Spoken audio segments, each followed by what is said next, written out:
Nine Sports TV. Ariko reka twigire ku mugabane wa Burayi ho usanga buri munsi haba ariko haravugwa amakuru menshi. Ku mugabane wa Buraya ibiriko biravugwa twabera nko mu mugwi wa FC Barcelona. Umugwi wa FC Barcelona twovuga nko ku mukinyi Marcus Rashford. Marcus Rashford ni umwana twovuga kuva awita yakuriye muri academy ya Manchester United.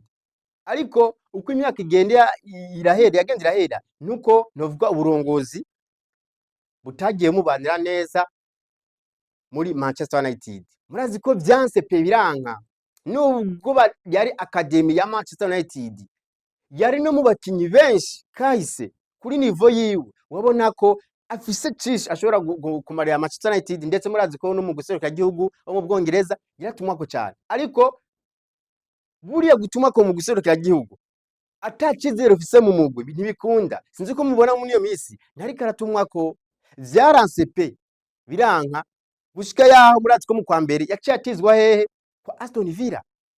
Aston Villa naho urabona yarakinye ariko ntiyakonvensa confirme hamwe uburongozi bwa Aston Villa buvuga ati reka tumugumize ngaha. No, vyaranse. Nabone uko Manchester United basana bamukumiriye na Aston Villa mukumira, ariko yabandanye yasitsa yerekana ko ashaka gukinira umugwi wa FC Barcelona.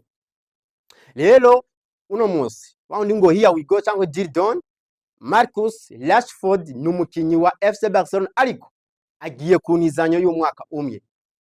Amasezerano yiwe avuga gute? Avuga ko Marcus Rashford mu gihe FC Barcelona izomugomwa bazoca bamugura. Bagazoca bamugura amahera ngara gute? Bazoca bamugura imiliyoni zigera kuri 30. Biravugwa ko kuno munsi ashobora gukora ibipimo barabe ko ameze neza. Marcus Rashford kuva kwa Manchester United akerekeza kwa FC Barcelona burya si uruhara rwa FC Barcelona rwashizemo inguvu habe namba. Ahubwo Marcus Rashford niwe yerekanye ko ashaka kuja gukinira mu FC Barcelona. Yumvire yahembwa imiliyoni 16 z'amapaundi, ariko kwa FC Barcelona yemeye kugabanya amahera agiye guhembwa imiliyoni 8,500 yahora ku miliyoni 16 z'amapaundi, ariko agiye guhembwa 8,500 imiliyoni 8,500 kwa FC Barcelona. Ucyumva ko Marcus Rashford abaye umukinyi yifuje guza gukinira umugwi wa FC Barcelona gusumba uko FC Barcelona yamwifutse.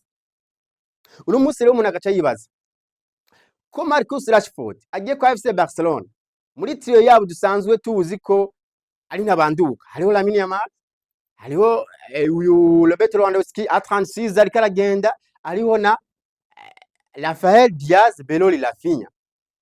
Tukaba tuzi ko Marcus Rashford ni mukinyi nukuvuga aca hehe ni left winger, ariko igerinye dataka yose y'imbere ari capable kwikina bivanye nawe yagiye raca twagiye turamubona. Tuko turazi nko kwa Aston Villa yaca ku nimero 9 akazikina neza. Rero ntacobuza kwa FC Barcelona uyu mugabo Robert Lewandowski a 36 si wa mukinyi uzomutuma gukinira La Liga, si wa mukinyi uzomutuma agukinire Copa del Rey, UEFA Champions League, Super Coupe. A 36 biba bigoye kuko ni wa mukinyi ariko arakokuruka nimba akuboneye ico gitsindo kimwe biba biheze.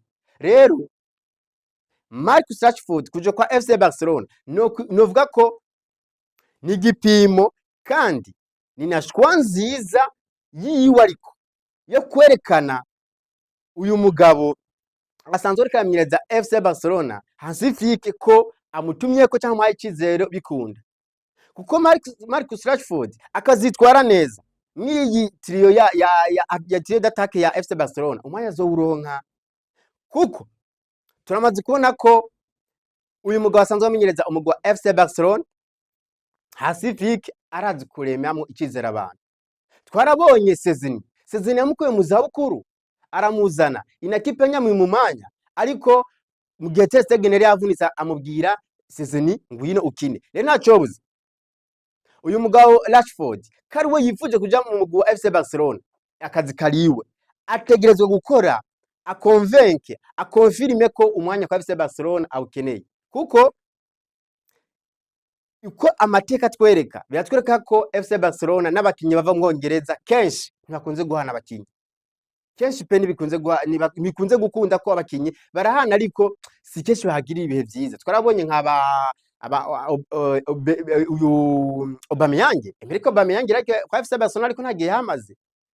Twarabonye ba Coutinho, twarabonye uyu mugabo ariko arakinira Atletico Madrid baraciye kwa FC Barcelona, ariko vyaranse ko bakonvenka Griezmann, vyaranse. Rero na Rashford ho kwerekana ko agiye kwa FC Barcelona akeneye kandi ho kugwanira umwanya, kuko FC Barcelona yoyo siyo shwa ntiyari option ya mbere ya Rashford habe namba. Option ya mbere turayizi yari Nico Williams yanse, baciye basimbira kwa Liverpool guhiga Luis Diaz nawe biranka. Ni kuvuga Rashford ibaye option novuga igira gatatu.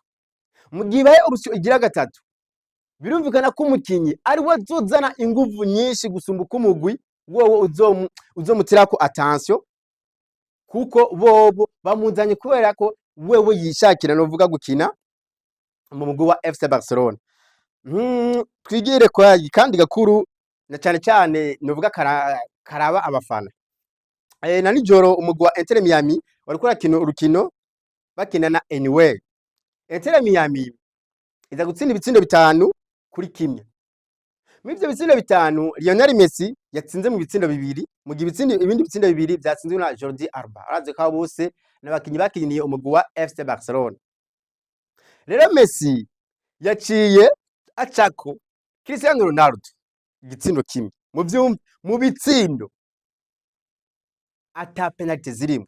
Ni kuvuga ko uno mwanya Lionel Messi niwe afise ibitsindo vyinshi sa penalty.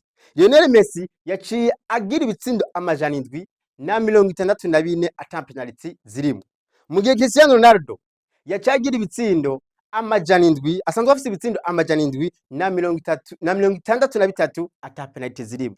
Ariko duteranyije ibitsindo vyose tute competition confond penalty ikini, kuko penalty ni igitsindo hari abo baziha bakazihusha, kandi penalty uyinjije na manota 3 nyimbe match yezuko, kandi n'uwinjije igyago atari penalty na manota 3. Rero abakunze ndavuga ba Cristiano Ronaldo na Lionel Messi muticanganye ngo Lionel Messi ngo nuwa cakazi ngo kubera ngo afise ngo ibitsindo vyinshi ngo sa penalty, Cristiano Ronaldo ngo ari musi ya Messi uko afise ibitsindo bike sa penalty. No, igitsindo n'igitsindo, ahubwo bice biya ngombwa ko baraba tute competition confond. Mukamuzi ko Cristiano wewe afise ibitsindo vyinshi, birumvikana afise ibitsindo 936. Urumva ko aburi ibitsindo 64 kugira kwize igihumbi, bitandukanye na Messi. Messi urumva wewe nuvuga ko imbuga zitandukanye zo muri Espagne nizo ku mugani wa Buraya cyangwa hariya muri yasanzwe avuka, nizo ziriko zirakaza ibintu, kandi mukamuzi ko media zikaza ibintu, ariko ziko zibikaza kubera ko abasere ko igitsindo kimwe mu bitsindo vyinshi sa penalty. Ukagenda kuri aba bagabo Messi na Cristiano n'abagabo nuvuga batazibagirwa mu mupira w'amaguru, n'abagabo bamaze gutwara buri kintu cyose mu mupira w'amaguru. Cristiano Ronaldo no munsi asumbye ibitsindo Messi tute competition confond, ariko nubwo bimusumvye Cristiano Ronaldo nawe aca asumbye inkino kandi Messi 167. Umva ko hamwe Messi yo abanganya inkino na Cristiano Ronaldo nawomenya swat Cristiano Ronaldo bari musi ya Messi, swat Messi ari hejuru ya Cristiano Ronaldo, ariko byose birashoboka ni mu mupira w'amaguru. Ariko Messi nawe aca musumvye ikombe c'isi.